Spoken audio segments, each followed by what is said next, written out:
Okay, we have a Honda key with the lock, unlock, and trunk release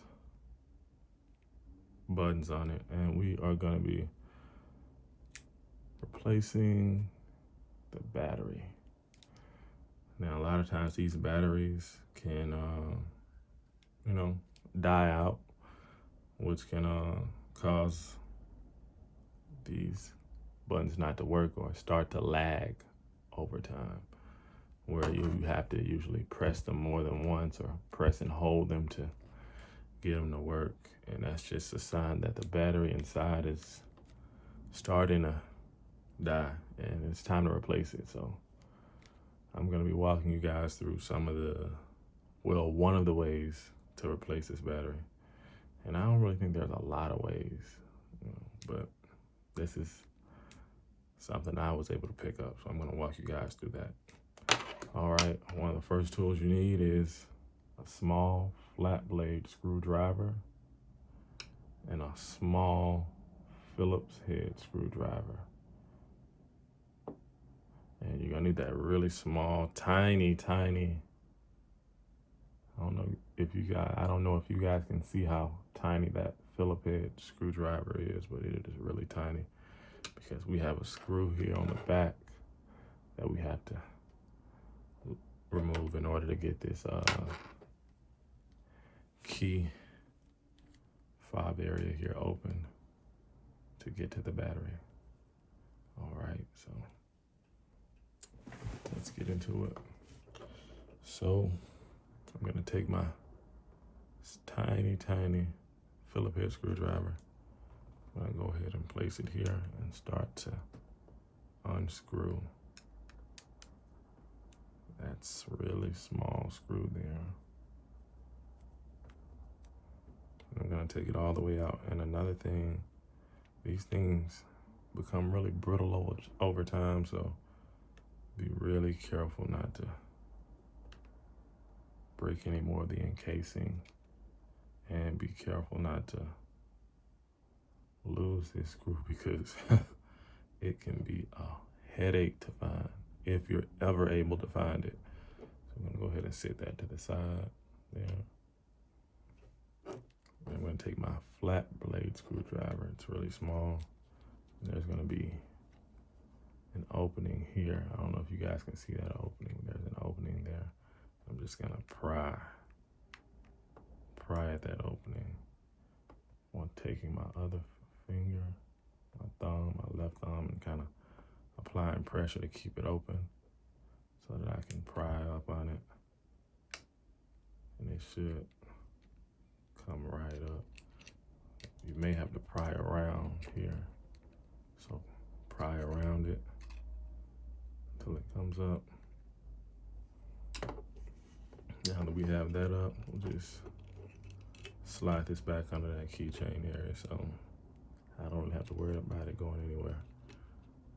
All right, now I'm gonna take my flat blade screwdriver again and just pry around the edges here to kind of get that key fob to come out.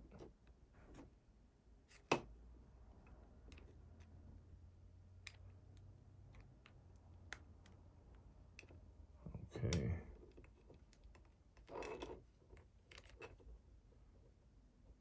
Now we have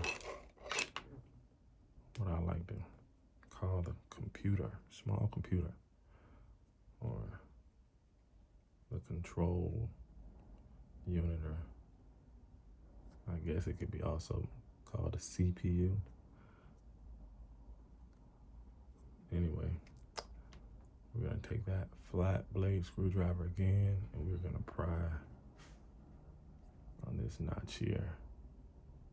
You can see that it kind of helps lock in everything. So let's go ahead and pry on that notch there.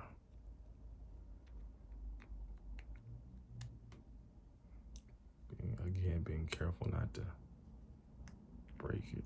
Okay, we got it up. Gonna kind of wiggle it off. Be mindful of that notch on the back as well when you're taking it off. So just kind of wiggle it up.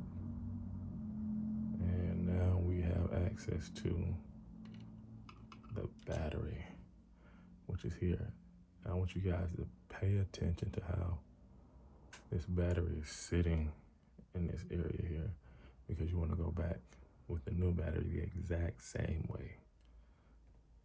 So in order to remove it, we're gonna go ahead and, well, what I like to do is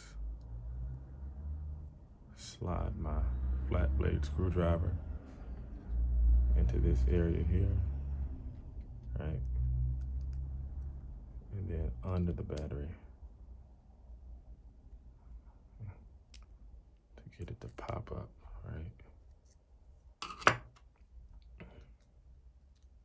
And kind of just let it, fall into your hand. Also be mindful of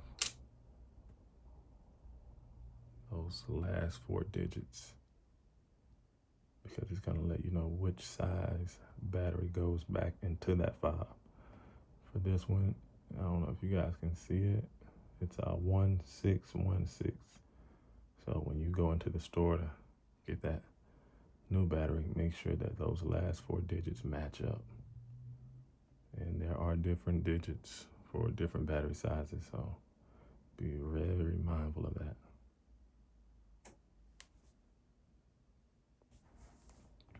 Okay, we are gonna go back in with the new battery, which is also a Duracell.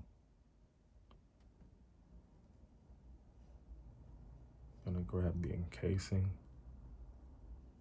and we'll kind of make sure we can slide it in. And I also want you to look at the notches around this area here. All right, where you see the most notches on one side, that's kind of where you want to start.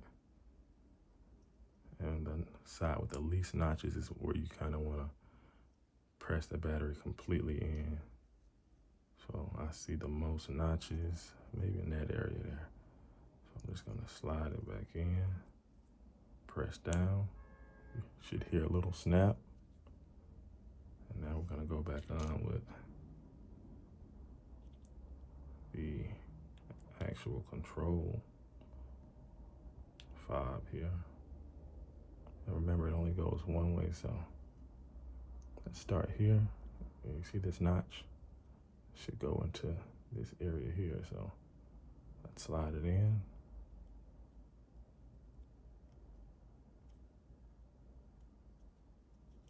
I'm gonna come to the other side, making sure everything's lined up, right? Let's snap that in. You should hear a snap. That lets you know it's properly seated. And now we're gonna put it back into the actual key assembly. And remember, it only goes one way. You can see it should match up something like that, right? It should look something like that. So let's go ahead and reinsert. Everything looks to be lining up properly. And now we're gonna grab the backing. Now, with this backing, there's gonna be a tab there. That tab is gonna slide into this notch here. So be sure to snap that tab into that notch here. This notch here should slab into that insert. This tab here, or notch, should slide into that insert right there. You can see that cut out, so let's place that in there first, making sure everything else around is flush. And now we can go ahead and snap it down. that snapped in. Let's grab our screw here, which we made sure to keep an eye on because these things can get lost into the abyss of carpet or rug or between the front driver's seat and console, never to be found again. Now that we have that seated, I'm gonna go ahead and screw it back down.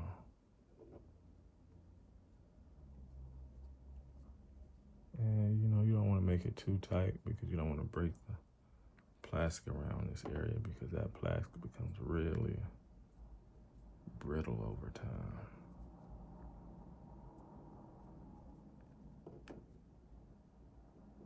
You kind of can feel when it's bottomed out.